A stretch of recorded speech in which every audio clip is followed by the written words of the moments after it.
Who uses wine just to wind down at night? To get you to sleep because you're so stressed and zapped, right?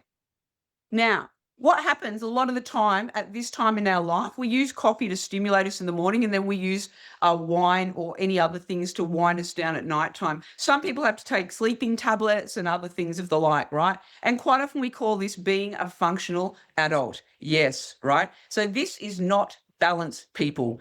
This is survival in activewear with really beautiful glassware, right? So what we need to have a think about is how we've normalized that. Lots of times in our society, we literally normalize the green medicine. Go, girl, bring it on. We've normalized this, right? So wine or weed to slow down and coffee to pep us up, or even green tea does the same thing, all right? So before we talk about hormones, before we talk about metabolism, before we get all techie, which is my jam, I just want you guys to just stop for a sec and have a think about just this week. Right? I'm not talking 10 years ago. I'm not talking when the kids were little. I'm talking just this week. Think about this. How many times did your body tighten? Think about it. Did you notice it? Did you pay attention? Your jaw, your shoulders, your neck got sore, your shoulders were up near your ear holes, or did your breathing change? So this isn't because something catastrophic happened. This is because life just kept asking. And you kept responding. Emails, logistics, deadlines, emotional management for every human in that room. And so from the outside, you look completely capable. But from the inside, you felt a bit stretched. So this is where the conversation actually starts, you guys. And it's not with menopause and it's not with aging. It's actually with the load. And you ladies out there, you know what I'm talking about because your body literally has two settings: safe and brace. Now, brace is awesome. Brace is what saves your life. Brace is what happens when your kid screams from the other room. And it's also what happens when you nearly reverse into a pole that you probably should have seen. That is brace. That's when your heart jumps and your muscles tighten and your breath shifts. That's when, we get that panic alert button. Then it switches off. And that's how it's designed. Race, then recover. But hang on a second, you guys. What if it actually never fully switches off? Not because you're unsafe and not because something catastrophic is about to happen, but because you're constantly on. Emails before breakfast, thinking before bed, replaying conversations in your head while you're trying to fall asleep. You're in bed, it's dark, everyone else is asleep, and suddenly your brain literally decides to host a highlight reel from like 2009. Welcome. So scanning the room is what we do. We look for what needs to be done and holding tension in conversations while like, yeah, I'm totally fine. Everything's fine. Nothing to see here. And we manage everyone else's feelings while quietly just suffocating and swallowing our own. Some of you guys out there could literally run the bloody United Nations on the emotional logistics you do in a day, right? And here's the bit that we don't like. This is the bit that stings just a little bit. If you live in brace enough, remember, safe or brace, if you live in brace enough, it actually starts to feel normal. Your tight shoulders, they feel normal. And your shallow breathing and that anxiety when you wake up, that literally feel normal. And also being the one who just handles it and does it all, that actually is also normal. Now, you've confused, and we all do this as women, we confuse constant tension with competence. Constant tension with competence. Think about that. This stress and that feeling that you get, and we keep going, that's competence to us, right? So that's not just life. That's a nervous system that hasn't actually fully powered down in like years. Now, most of you are not tired because you're weak. Sometimes we feel like that, but you've been tired for very long because you've been strong for too long. Makes sense? And your body's adapted to that, right? Because bodies always adapt. We're adaptogenic organisms. That's what we are. So what happens when brace doesn't switch off? Your body releases cortisol. Yes, the C word. There it is, baby, right? So cortisol, and before we freak out, everyone thinks like, oh, cortisol, it's the bad guy. It's not the bad guy. Cortisol is your alertness hormone. Let's just ditch the whole stress hormone thing, okay? It is your alertness hormone. It helps you wake up. It helps you handle pressure. It helps you get through the school run, the shift, the appointments, the chaos, the running your business. It's totally useful until it runs the whole bloody show. So cortisol is meant to follow a rhythm, and it's supposed to be higher in the morning because that wakes you up, and then it's like lower at night. Up with the light, down with the dark. It's pretty simple.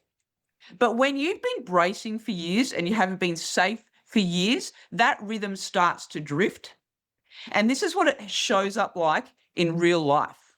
Are you ready? Because this is going to be hitting home. You wake up already tired. You push through the morning on caffeine and sheer willpower or a ton of green tea. And around 3, or a monster drink, some of my clients have monster drinks. And around 3, you feel like someone's just pulled the plug. You've like hit the wall. You get brain fog, you get cravings, you get cranky. But us women, we just keep going. And then the night comes. And then suddenly you're awake. Hello, insomnia, right? So now you want to reorganize the pantry, you want to start a new project, and you want to have like a deep conversation at 9:47 p.m. Yeah, that's cortisol. Now, that's not a flaw. That's just actually evidence that your stress rhythm, right, that has drifted. So your alertness hormone, little old cortisol, it is your friend until it gets stuck and drifts. So now here's where it gets a bit funky. And because when your stress rhythm actually drifts, you don't think like I do, because it's my job, right? Ah, yes, my cortisol curve is slightly flattened, right? No. You think, why am I reacting like this? What's wrong with me? That's what we do. And it looks something like this, like it looks like you snapping at someone that you love the most and then sitting in the bathroom and wondering what the bloody hell just happened. It looks like walking into a room and forgetting why you're even there. And it looks like crying in the car for no reason that you can even comprehend, and then wiping your face and walking in like, happened, nothing to see here, I'm fine, right? That's cortisol.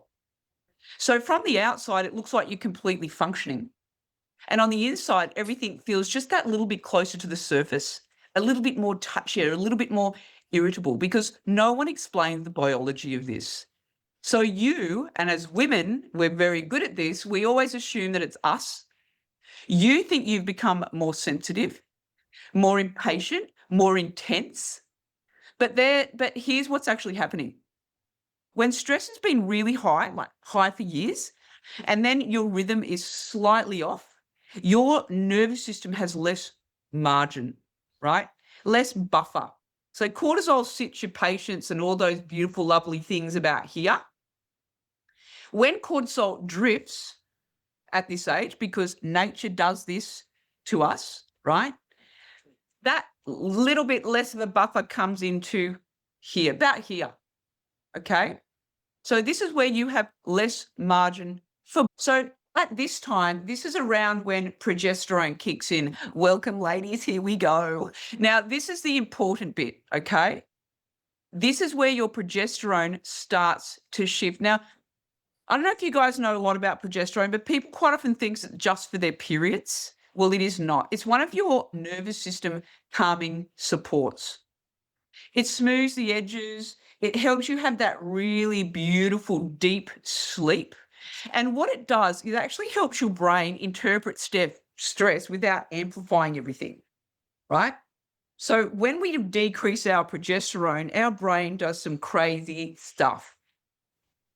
When our progesterone starts to decline, which it first does in perimenopause, so we're talking like 35 on, you don't lose your cycle regularity then, but perimenopause starts. Now, let's get it very clear, guys. We have perimenopause, but then we have perimenopause. So that starts at about 35. That's where the The shit show begins.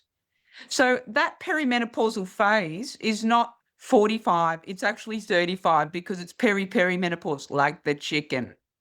So you have peri, then you have peri, and then you have meno, and then you have post. What the actual F? What is going on, girls? So we don't just lose that cycle regularity. What we do is we actually lose our emotional buffering. So that same comment that didn't even worry you 5 years ago, that lands, right?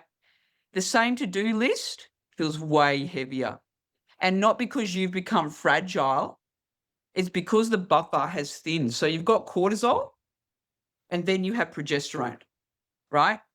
And if no one tells you that and you don't adjust your strategy, what do us women do you think? If no one tells us this stuff, we don't adjust our strategy because we don't know. You know what we do? We actually adjust our self-worth. So at perimenopause, when we start being not ourselves, we literally adjust our self-worth. Have a think about that, right? And like before, you don't think, oh my God, my nervous system has less margin and it's my hormones. Like you do not think that. You literally think, I'm too much. Oh my God, what the hell is wrong with me? That's what we do. That's what we do. So we blame ourselves because our biology is shifting. But once again, it must be all our fault. So do we see and feel what I'm talking about here? It's a lot. When this stuff starts to change and we become someone we're not, we always blame ourselves and we think it's all our fault. When you're just adjusting that thinner buffer, cortisol, progesterone, our little friend estrogen enters the chat. Yes, estrogen. So because progesterone's quite cool, progesterone quietly fades. Progesterone's like this. It's like on a downward slope, but it's ever so subtle, right?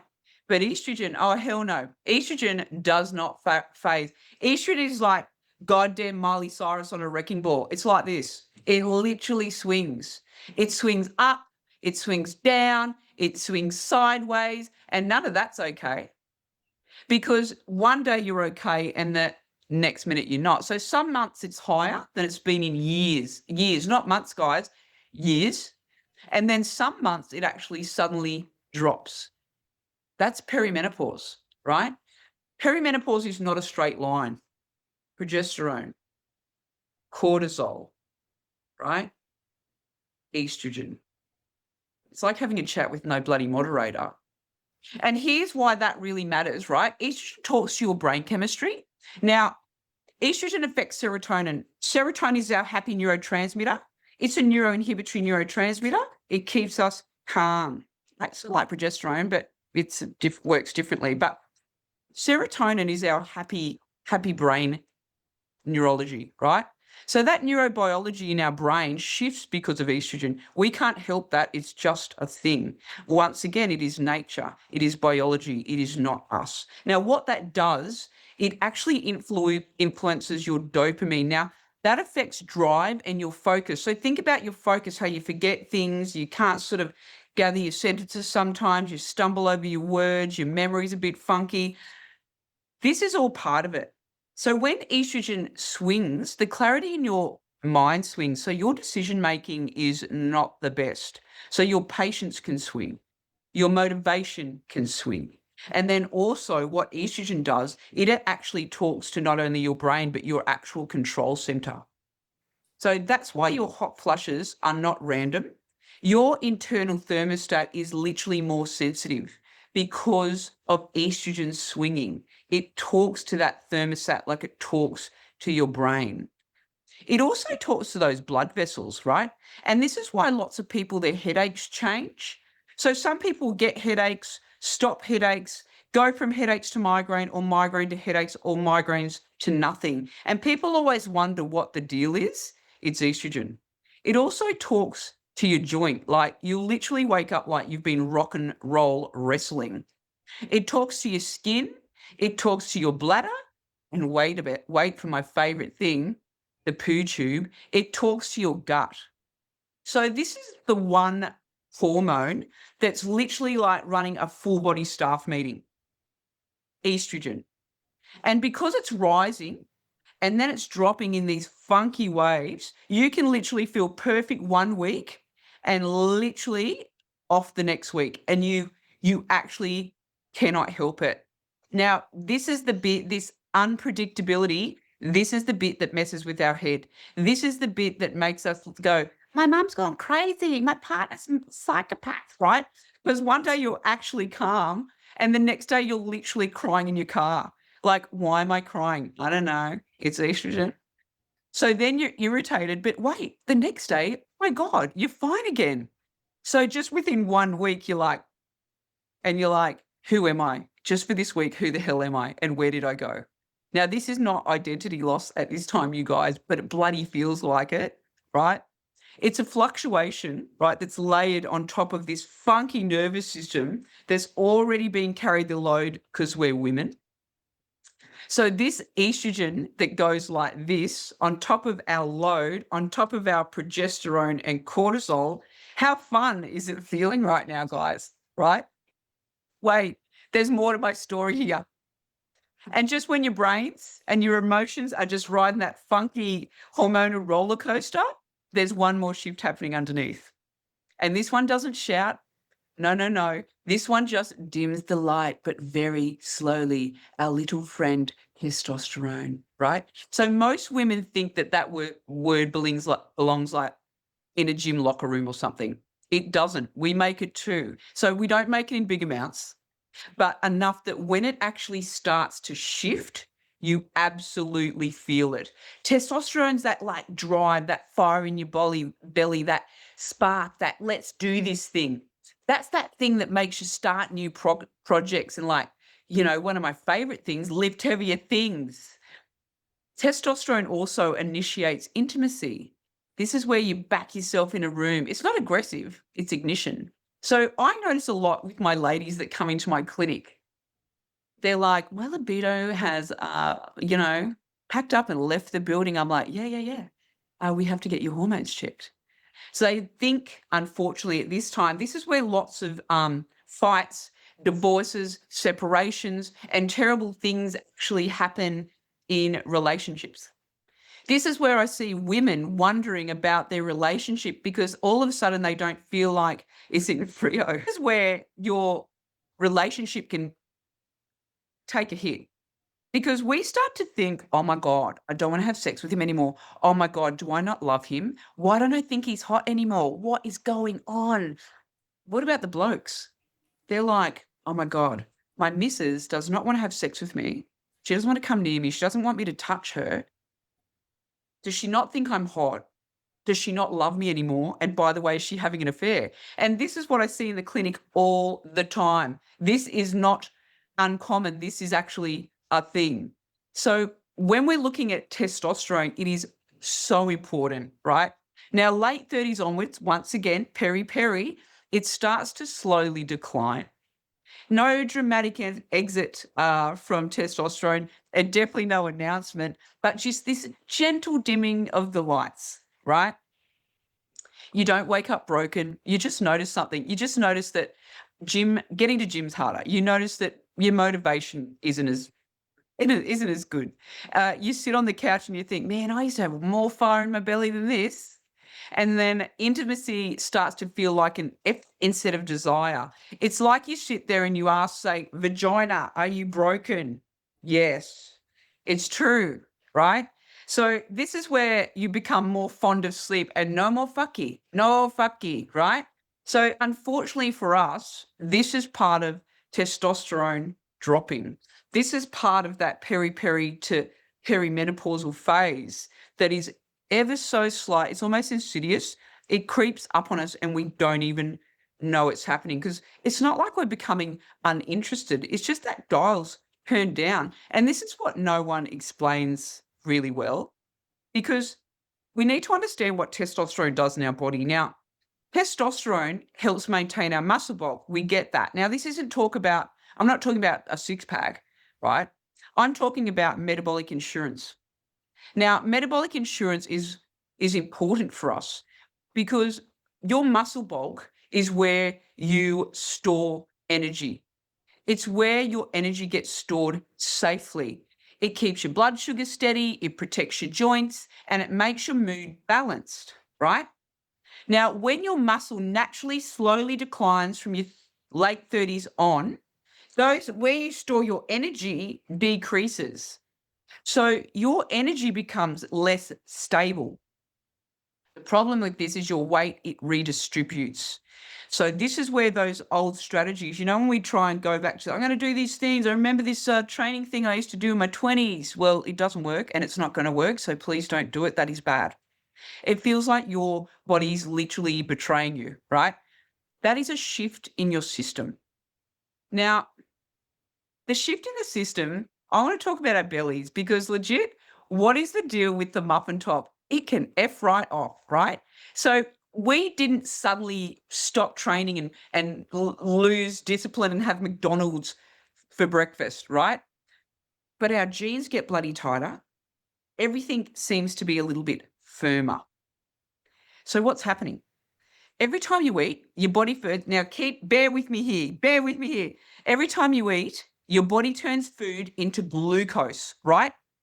Glucose is your energy, balls of energy, right? Floating around your blood. And then your pancreas releases a hormone called insulin. So it comes out, right? It grabs on to glucose and it takes it out of your blood and it puts it into storage, like it's always done your entire life. But hang on a second. Didn't we just say from 35 on our muscles get smaller? Okay. So our garage has disappeared. Where we park that energy that insulin is trying to put away has become smaller.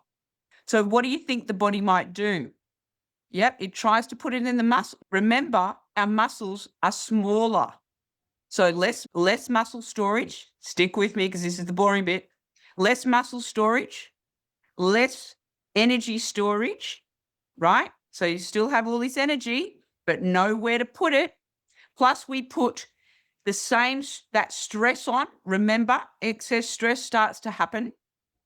And we have the same volume of food coming in, right? Now your body still has to put that energy somewhere.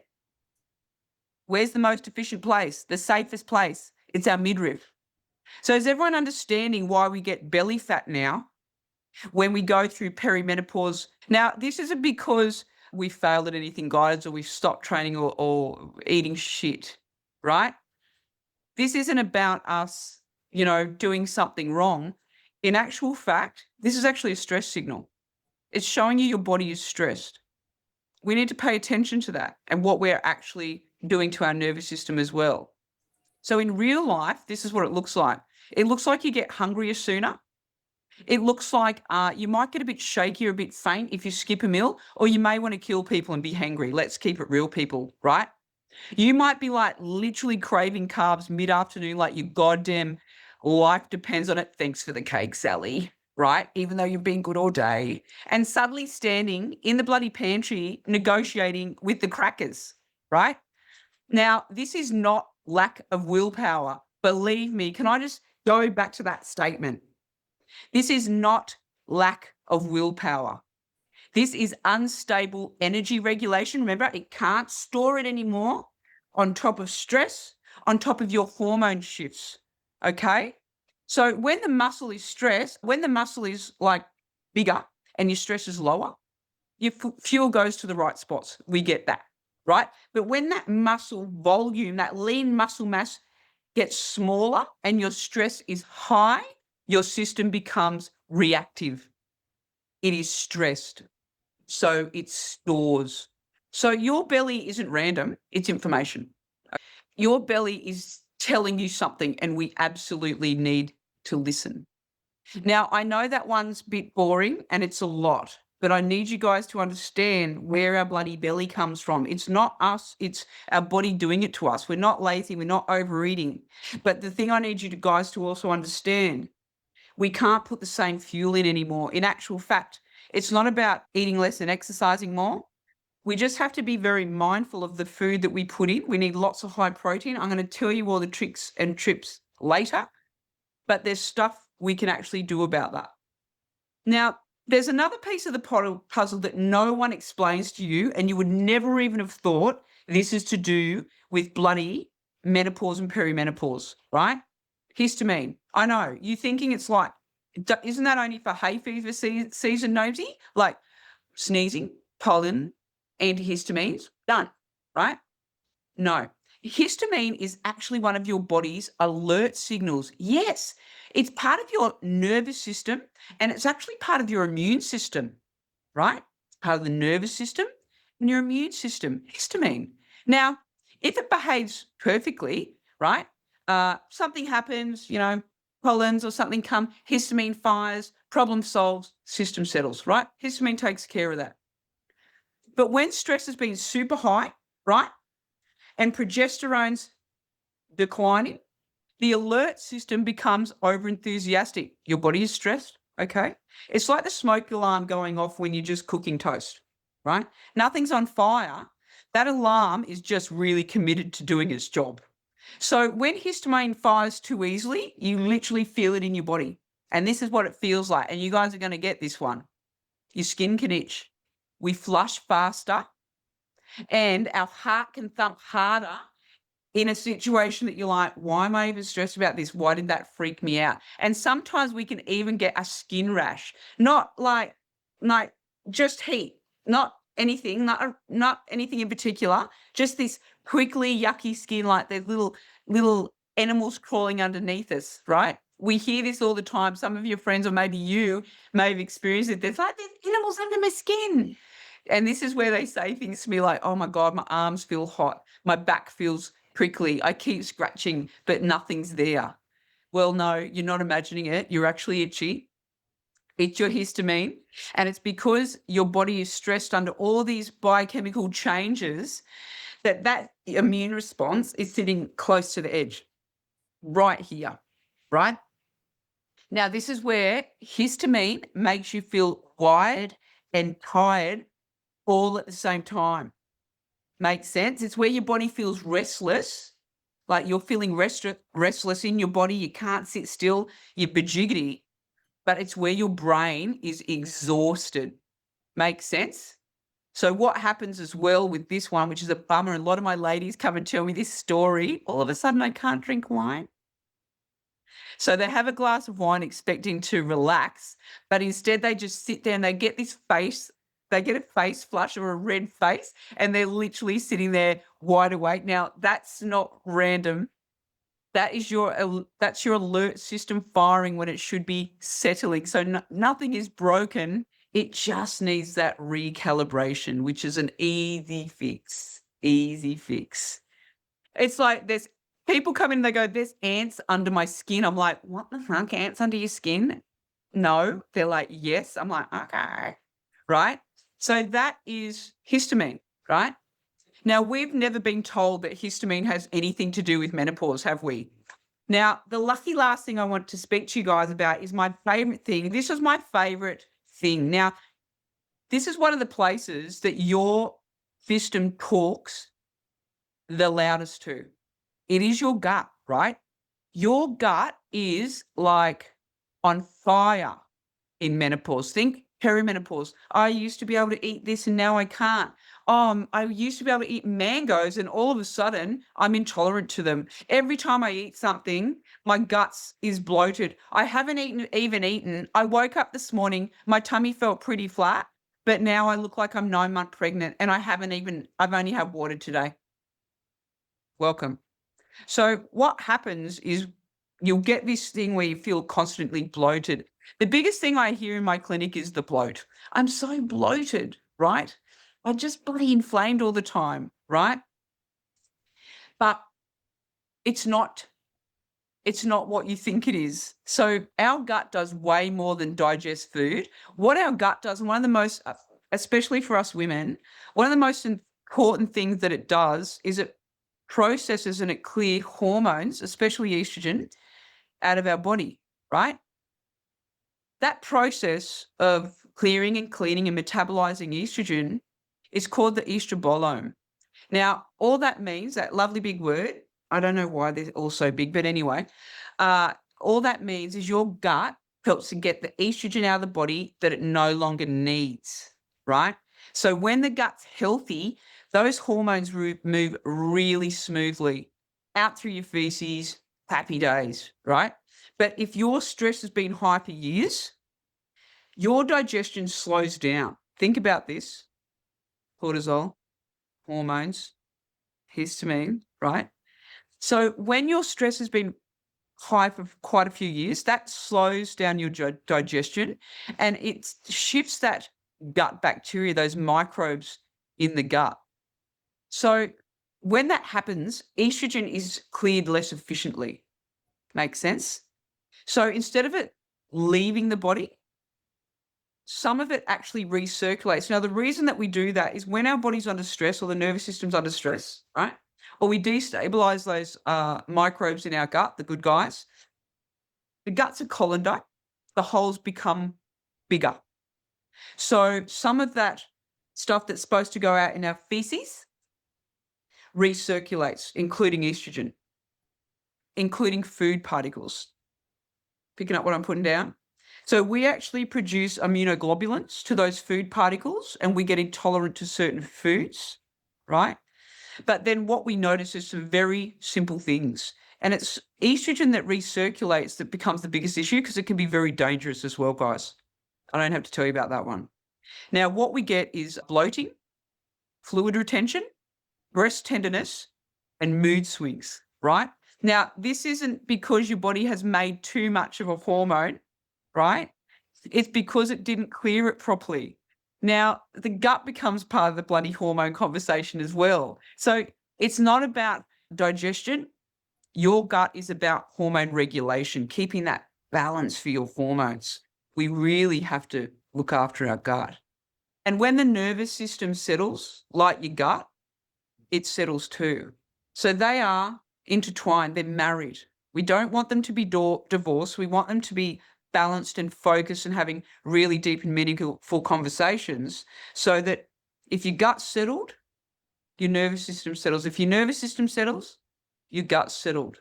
They're interlinked. Now, this is where we start to think, with all this symptomology, that our body's actually working against us. But what we need to realize, it's actually been working for us the whole time. And when you understand the order, you stop attacking yourself, because that's what we do, and we start to see a pattern. Now, this is the part I want you guys to remember. Nothing that we just described is at all random, okay? And none of it means that your body's actually broken. But your body's been doing exactly what it was designed to do: adapt, protect, compensate. But the beautiful thing about a body that actually adapts, because that's what we're made for, is we can adapt again. All this stuff is trainable. It's fixable. We don't have to have this stuff going on.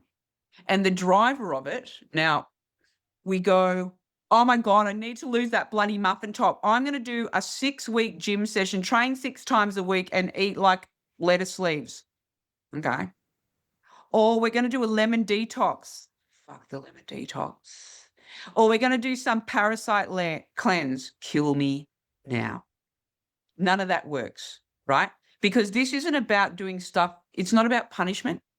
It's not about restriction. It's not about us white knuckling discipline. We've done it all before, right? This is about doing stuff with regulation, with rhythm, with strength, and with strategy. With strength and with strategy. And that's what we're about to do, right? Because everything that I just described to you responds to very simple things, signals. Your body's not random, right? It's responsive. It listens to you. It listens to what you do to it, to what you feed it. It listens to the signals you're actually sending to it. It doesn't listen to anything else. So the question shifts, right? It's not, oh, what's wrong with me? It's, what signals am I sending? Ask yourself that question. What signals are you sending your own body? So if everything I just said just responds to signals, right, then the first pillar of correcting this is, let's call it magical womanly chaos, right? the first thing we need to correct is rhythm, the rhythm, right? It's all about your rhythm. So this isn't a motivation thing. It's not an intensity thing. It's a rhythm thing, right? So your body runs on patterns. Have a think about what I've spoken about. Your body runs on patterns. Your hormones run on patterns. Your nervous system runs on patterns, right? So when life feels completely chaos and you're crying in the car and you're not eating right and you're pot flushing and you're cranky and you want to kill someone for leaving the goddamn coffee cup on the table, that rhythm becomes your stability. That rhythm becomes your medicine. And that's the magic. Rhythm is your medicine. So what am I talking about? What the hell am I talking about rhythm for? We're not playing bongo drums, Gnomesy, right? What I'm talking about is when your body knows when it's morning, your body knows when food is coming, your body knows when it's time to move, your body knows when it's time to power down. So right now, for many of you, those actual signals, remember we're talking about signals, are inconsistent. How can it form a rhythm? We do stuff like coffee before daylight, food when I grab a minute. Oh, I'm so busy today, I forgot to eat. Oh, I don't like breakfast. Emails before your brain's woken up while you're sipping on your coffee or not sitting down with. So bed whenever you get so tired you finally fall asleep, or you might fall asleep on the lounge because you may need a nap, right? So this modern life, we didn't do this. Modern life did this. And this is life as a woman and it's life as a mum. And even not a mum. You all know what I'm talking about here, right? But if we want to calm this crazy, wild, wide system, we have to rebuild the day in the right order. So this is where it starts, you guys. This is how you fix all this shit. It's super important for you to understand that nothing is hard. Nothing I'm about to say is difficult. But it's about you retraining yourself to give your body the correct signals.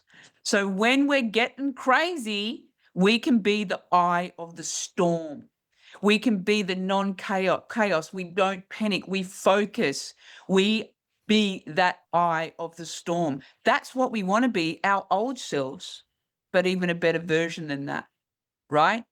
So the first signal, and I need you guys to understand this and pay attention, and you might have heard a lot about this, and you're going to think I'm a weird hippie because I sort of am, but I'm your biochemical babe. Remember that part. The first thing we need is morning light. I know that sounds really weird, but within the first hour of waking, we're supposed to step outside, not through glass, actual daylight, and tell your brain it's daytime, we're safe. It's daytime, we're safe, right?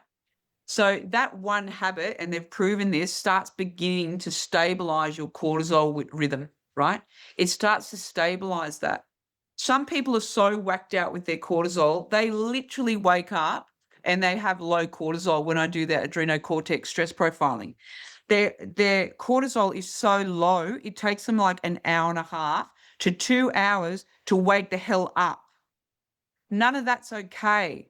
Now, the reason for that is many and varied. I'm not going into that tonight, but there's a long list.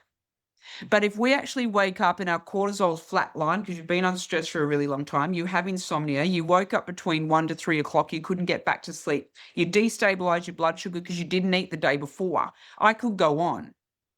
But what we need to understand is we need to start our day on the right foot. We need to actually have light in our eyes because what that does is it shuts off melatonin, your sleep hormone. It starts to stabilize and wake up your adrenal cortex to release your cortisol so that you can get stuck into that day straight away. Same time every day. Wake up every day. Just pop outside, take your cuppa out there. If it's freezing, put a jacket on, right? People want to, like put their feet on the grass. Good, go for it because that works too. That's also proven.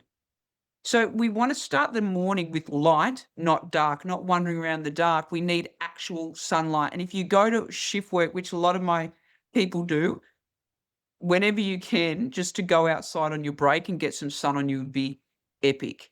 Just remember that one morning ritual starts to stabilize cortisol. You're not taking tablets here.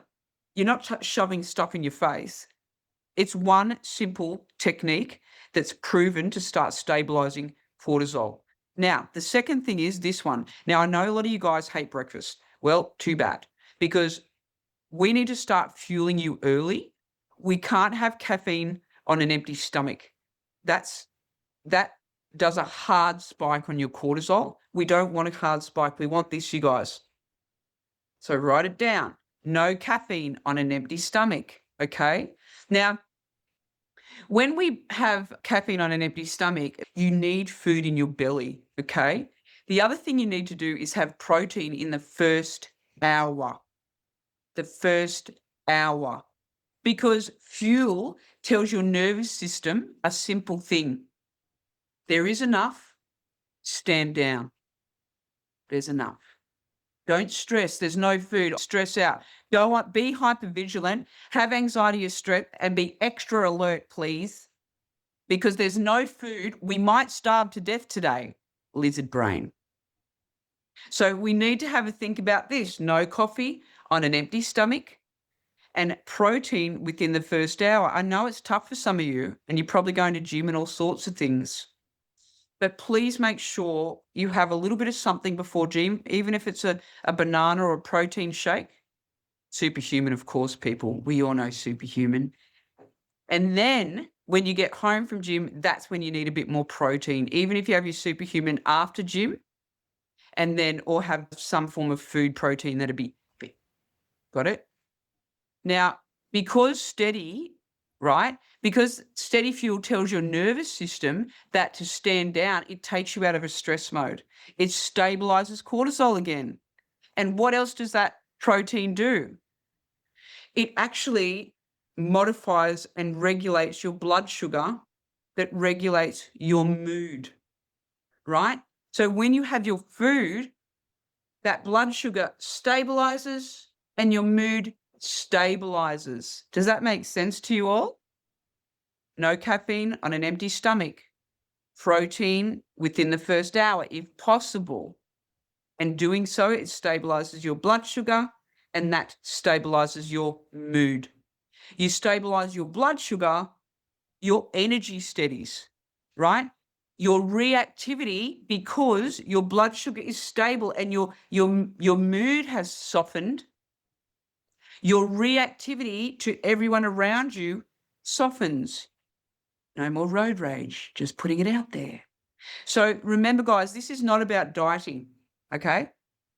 Dieting is for dickheads. We don't do dieting, right? We do healthy eating. We choose to eat healthy because we're healthy women. We're not eating to lose weight. We're eating to be balanced and nourished. We don't want skinny. We want fit and strong. That's what we want, right? So this is about stabilizing the system, not dieting. And when I'm talking protein and things like that, I'm not talking about dieting, guys, right? So this is where your nutritional support, your minerals, your protein, and your gut health consistently, right? Your background load of stress stops. So when you provide those nutrients and minerals and protein and really good gut health, that stress load in the background that ticks you in the back of the head, it just drops. You can face the world. Your blood sugar's fine, right? So lots of time what happens, and even people that treat perimenopausal and menopausal women, they deprive them of foods, right? Oh, you need to lose weight, I'm going to deprive you of food. That's not the way to go about it. Your body needs consistency with food. It needs to know when you're eating. It needs to feel safe and not stressed, and it will not spike that cortisol, mess with your blood sugar, and give us a freaking muffin top. So we don't calm our system, do we, guys, by depriving it? No. We actually calming it. We calm it by feeding it properly, not depriving it, feeding it properly. Write that one down. And the third thing is your consistent sleep timing. Now, I know a lot of you might know a lot about sleep, right? We don't want it to be perfect. We don't want you to go, oh my God, it's 9:40. I was supposed to be bed at 9:30. No, no, no, no, no, because nothing I do with any of my humans ever is about perfection, right? Your sleep is about consistent timing. Don't freak out about it, but around about a time. Your body needs consistency. It needs to know when it's going to bed. It needs to know when to produce melatonin. It needs to know when it drops that cortisol. It's super important, right? Because if you actually go to bed at the same time every night, your nervous system says, okay, peeps, it's time to power down now. Thank you, right? So that predictability alone reduces so many different imbalances in our body. Cortisol, blood sugar, melatonin, right? It's a crazy world in there. So if we can start to just go to bed at a regular time, right? Because I can sit here and tell you all the bloody supplements you need, but that is not what we're doing here. If you go somewhere and they give you 5 million supplements, you tell me what happens when you stop taking supplements if you haven't truly learned this stuff. You're back to where you started, right? So what we want to do is get that predictability so that can reduce the eternal chaos that you're all feeling, right? When we get these simple things, that's when that rhythm starts to return, yeah? And that's when something subtle happens. We get a little bit calmer. We don't want to kill people. We're less tired. We have more energy. Our brains and our decision making is way better, right? But because stabilizing the system is the first bit. I hope you got notes there, guys. I'll send you some stuff. But anyway, take your notes anyway, right? Stabilizing is the first bit, okay? Got your notes on that. Makes sense. You've worked on blood sugar, cortisol, stabilizing hormones, increasing serotonin, correcting that adrenal cortex, calming the nervous system. And that is just with those simple things that I just told you. And I have a really cool saying in my clinic. It goes something like this: don't fuck with science. That's it. That is science. And just because you're not shoving things down your face and standing on your head or sunning your asshole, it doesn't mean it is not science. This is science. And these are the things that have been researched and driven by research and trials, and they change us as women.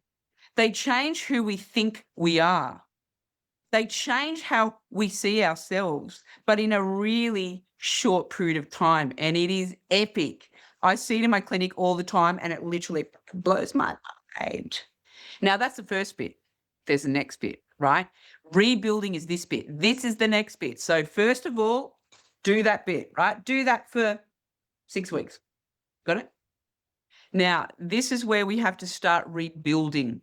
Now, you've been running in really high alert for many, many years. I'm like, some of us have been running in high alert. If we've been abused, if we've had grief, if we've had trauma, we've been maybe running on high alert since we were little kids. Now, that sucks the life out of us. That literally depletes you. You don't even know that that's been happening, but it has. Have a think about it. Do you wake up anxious already? Are you reactive to things? Probably. This is the next bit. This is where we need to rebuild. Now, remember I was talking about muscles? When we start to rebuild, we're fighting nature.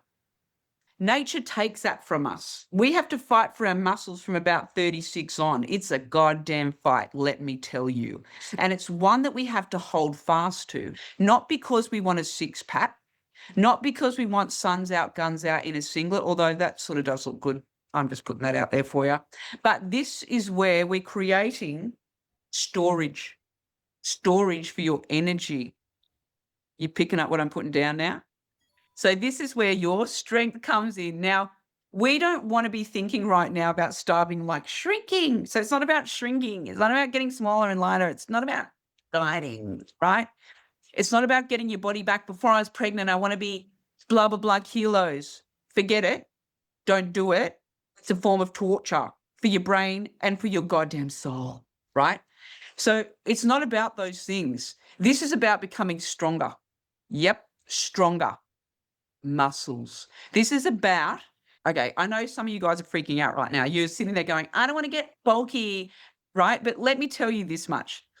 You are not going to freaking look like a CrossFit Games competitor if you go and do three weightlifting sessions in a week.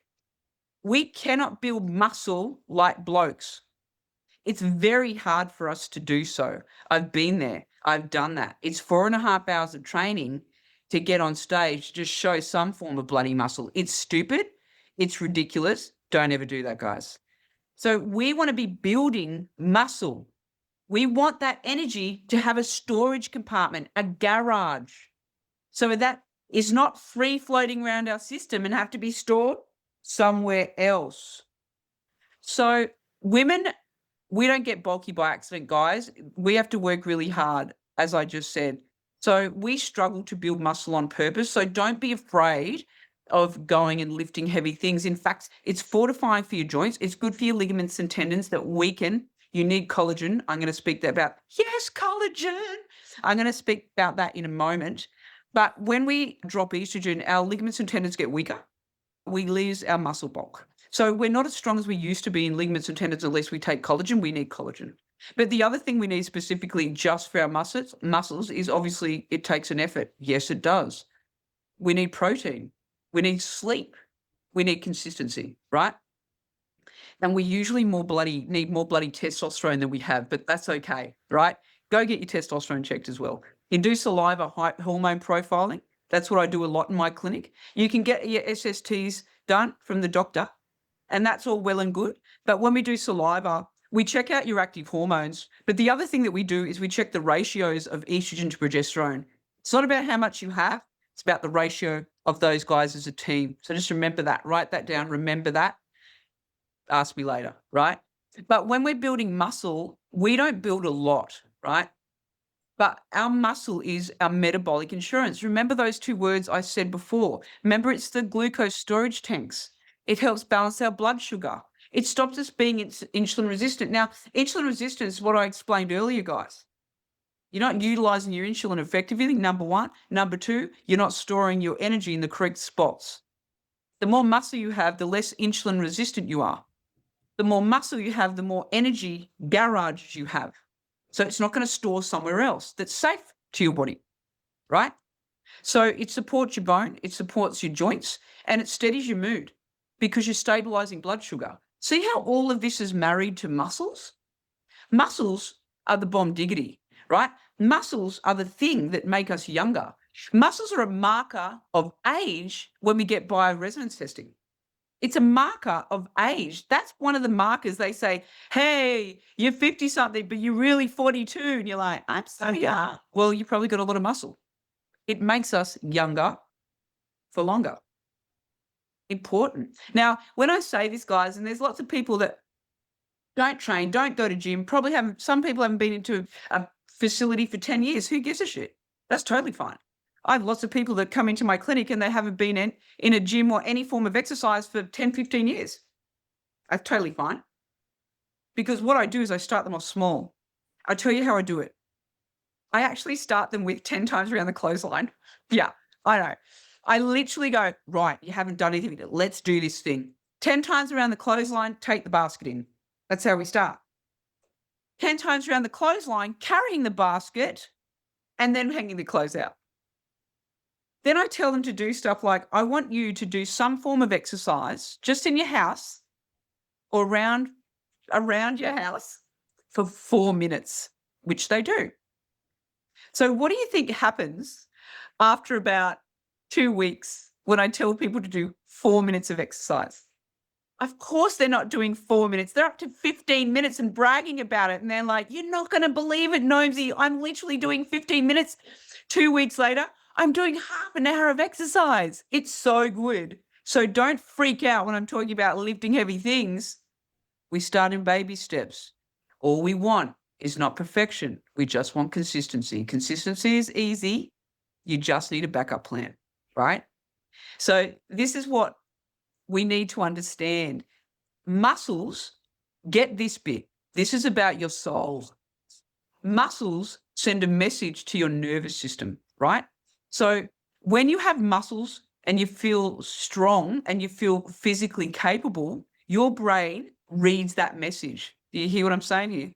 Your brain reads that, and then stress lands differently because you're not fragile or weak. You're strong and you're stable, right? Stress lands differently then because your message to your brain from your muscles is different. It's changed. You've upregulated that, right? So you don't just look stronger, you feel less fragile. And we all know that feeling. Haven't been to gym for ages, haven't done gym for 10 years. Then all of a sudden, my patients start doing it. And what do you know? They feel like, I feel the best I've felt in years. Oh my God, I haven't been into gym for 20 years, Nobsy. I went for the first time. And here's the one that we often do. I just want to lose weight before I go to the gym. Please don't do that. Lots of people do that. I'm too embarrassed. Everyone out there is going to be fit and healthy. No, they're not. They're not. Everyone's going to look at me. They're not looking at you. They're actually bloody applauding you. Fact. If I'm in the gym and someone I can see hasn't been to gym for 10 years, I go help them. Or I watch their body change and I go up and I'm like, you're amazing. You amaze me. When you come in, you're my inspiration. And they look at me like, what the fuck? And generally start crying because they got brave. They went outside their comfort zone and they chose themselves. And that's really hard for us sometimes. Like it actually is so hard for these people to be brave, put those bloody leotards and whatever they're wearing on and get to the gym. But the thing is, they didn't wait till they lost weight. They didn't wait till they were comfortable. They just went, fuck it, right? I call it the roof method. The roof method goes something like this. Run out of fucks, please. The roof method. So whenever you feel like you're making up excuses or not moving forward, or you feel weak and vulnerable or fragile or nervous, just go roof method and just kick it in. Because you're the only one that's going to answer to you and no one else. And you're the only one that's going to cross that line and make you do stuff that you never thought you were going to do. And it just takes the one day of the roof method to step into the gym or go to a women's gym or a class or just start walking around the block or maybe the clothesline. So when your body feels strong, your brain sends a different message, which is pretty wild. It's a thing. It's once again, it's your biology.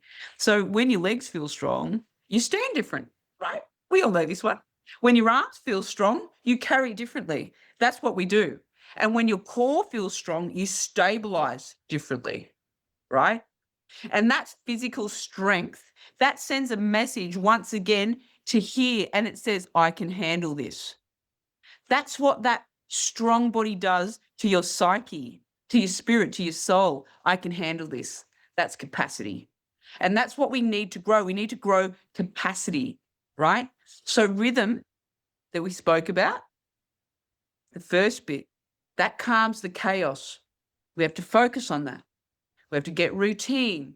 We have to feel it. We have to change it. We have to rely on it, right? And then strength, that's what builds your reserve. So from your 40s onwards, we know muscle becomes a lot easier to lose and it becomes harder to put on. That's just our physiology, right?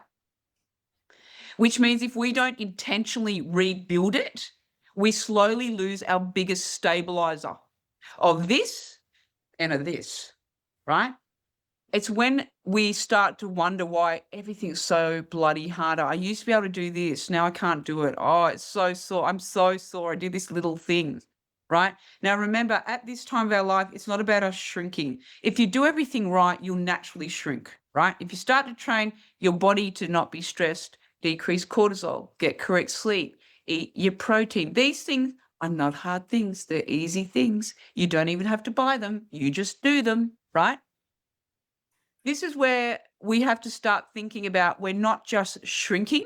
This is where we have to be goddamn harder to knock over. Because in this time in our life, has anyone noticed this? It's like, oh, hi, you're 45 plus, you're now invisible. Thank you, bye. Yeah. Crickets. That's what happens. So we need to be bloody harder to knock the hell over, right? This is where rhythm calms the chaos. We get that bit. But the next thing we need to change is our behavior. So now we have a strong body. We're doing everything right, right? We're sending those better signals. But because you cannot build a strong body, guys, when you just can keep living like everything's on goddamn fire. How's your body going to get strong if everything is on fire? There's a cyclone outside of you. It's disorder, it's chaos, it's stress, it's rushing. It's not paying attention, it's putting you last, right? So you cannot, it's this simple. You can't deadlift on a Tuesday and then overcommit and then overfunction and over apologize by a Thursday. That is not nervous system regulation, right? That is, I'm a woman in chaos. So we can go to gym, but if you're not and doing all those things, but unless we start to change our behavior, nothing is going to work anyway. So this is where this wide calm gets a bit uncomfortable. And I'm just going to tell you how it is. So strength isn't just something that you build in a gym. Strength is something that you practice in your conversations. It's about you saying no. Is that hitting home to anyone?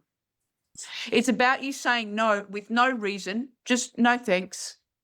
No, oh no, because I've got this on and I have to do this thing and then I have to do another thing. No, just no. No. They don't have to, we don't tell them 50 million goddamn excuses because we all do that. It's just learning, write this down, just say no. Aren't you sick of caring for everyone else and doing everything for everyone else and saying yes and being the freaking martyr because you're goddamn kind? Yeah, we're all kind. But at some stage, we need to just say no without a reason. No reason, just, and people might bloody be annoyed at us. Well, we need to learn how to not spiral through 3 days because of that. Bring in the roof method. Run out of fuck, right? So if someone's mildly annoyed at us, quite often we go into this bloody spiral and we're thinking about it. It's keeping us awake because our body's completely imbalanced. But these are the things we need to change to get balance back. Does that make sense to you guys? The other thing we need to do as women, 1, say no. 2, run out of fucks. Don't care what anyone thinks. And learn to just not care if you've upset someone by saying no. That is not your business how they react. You are looking after yourself. You are not overcommitting and overextending yourself. And you are making you number one. Just for the first time in your life, how much time have you got left? Well, it's your time. So this is about not fixing the mood in your room with 500 people because literally rescuing grown adults from their own feelings is so exhausting. It is so exhausting. Enough. So learn to say no. Don't care what the repercussions are and stop reading the room and caring everyone in excess. So what we want to think about is us living in this total urgency mode. The moment we're in urgency mode, we're destabilizing that nervous system again. So you can't stabilize those hormones if you're living in urgency. And here's a little bit of the truth that you might not want to hear. Lean in, people. Lean in. This urgency that you live in, your inability to say no and put yourself first, have a think about this. It's coming from the way that you're proving you're capable. So the urgency is not coming from the outside. It's coming from the inside. It's coming from us, proving we're capable. So the way you keep performing, right? The way you keep holding everything together so that nobody else feels goddamn uncomfortable, that is us proving we're capable, we're fine, we're good, we're kind, we're thoughtful, we're organized. It's time to not be doing that because once again, like I said before, guys, we confuse constant tension, like living in this state like this, with being competent. And it's not. So that worked in your 30s, but I'm telling you, your body is different now and it cannot do it, and you absolutely need to change it. Think about the things that I just said about behavior. You absolutely need to change it, because this phase in your life, your biology has changed. You are not that 30-year-old human biology anymore. You are different. And this is where we have to start to cater to that, change the way we do things, the method that we do things, the way we think about things, the way we think about ourselves. Because this phase of life absolutely does not reward self-abandonment. It exposes it. Do you want me to say that again? This phase in your life does not reward self-abandonment. It exposes it. We're exposed. So that's not me being mean. It's an invitation, right? Because real strength in this time for you, real strength, it looks something like this. You don't reply instantly. You don't over-explain. Who'd have thunk it? You don't shrink your needs to keep the peace. You don't shrink your needs to keep the peace. You rest before you collapse. You speak before you resent, and you choose steadiness over approval. Now that's regulation, right? That's embodiment. That's you living how you should be living. That's you living to abide by your biological changes. That's you shifting and changing your story for your future. Now that's bloody harder to knock over, right? So let's zoom out for a sec, guys. It looks like this. Your body has adapted to pressure, number one. Your hormones have shifted under load, number two. Your biology, your chemistry has actually responded exactly how it's designed. You may not like it, but it's different now. Now, different, it doesn't mean broken. Whereas like, oh, I'm broken, there's something wrong with me. All it means is that a recalibration is actually required. Simple, dimple. And of course you feel different. We are different. We're older. Our biology is different. We're not here to go away quietly. We're not here to be effing invisible, right? And shrink. We're not here to white knuckle way through the next bloody decade either, which is what we've done for many, many years. And once again, we're not here to bloody survive in our activewear and, with lovely glassware, like I said in the beginning, and then call it balance. It is not balance. You're here to feel steady. You're here to feel calm. You're here to feel strong. You're here to walk into a room without bracing and scanning for everyone's issues. You have to have hard conversations at this time of our life. Yes, that happens, but we want to do it with strength and power and stability, right? And we want to rest and sit down and do nice things for ourselves without the guilt.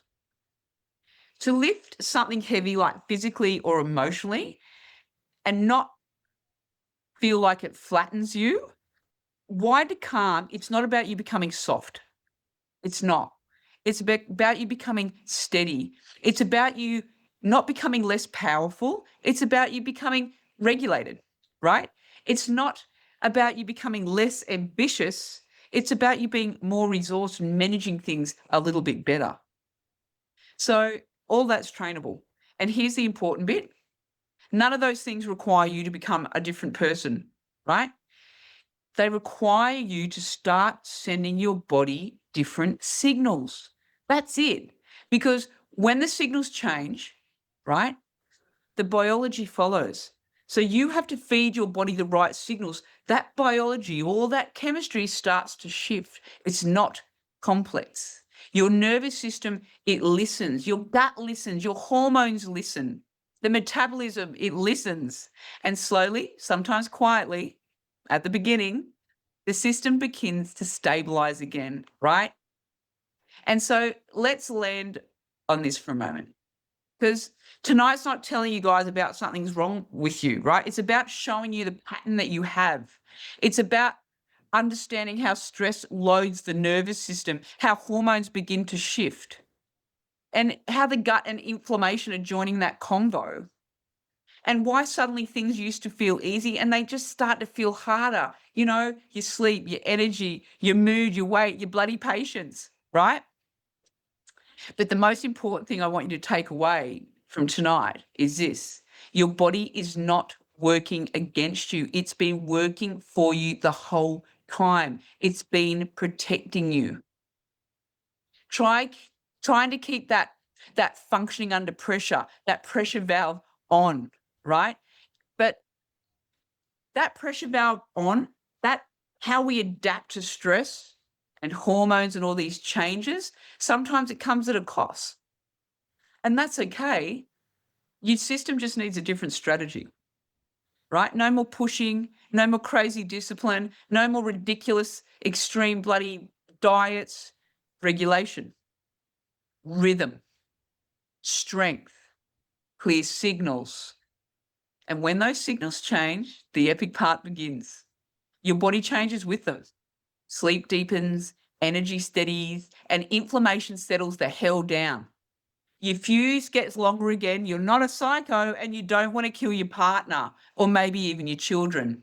And you literally will start feeling like yourself again, not the exhausted, grumpy, horrible version, not the one the kids and the partner talk about or wonder about, the steadier version, the stronger version.